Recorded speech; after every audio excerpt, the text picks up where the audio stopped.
தென்காசி சாரல் கூட நீ இல்லாமல் வைகாசி வெயில் போல வாட்டுதே.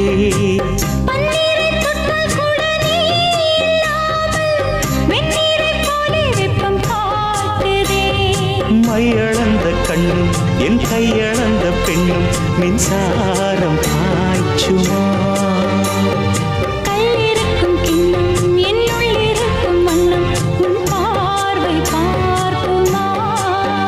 பக்கம் வா பக்கம் வா பள்ளி பாடம் சொல்லவா. இது முதலிரவா. சொல்லவா சொல்லவா ஒரு காதல் கதை. சொந்தம் நீ அல்லவா உயிர் வாழும் வரை. என் மூச்சிலும் என் பேச்சிலும் உன் பாடல் கேட்கும் தினம் தினம் தினம். சொல்லவா சொல்லவா ஒரு காதல் கதை.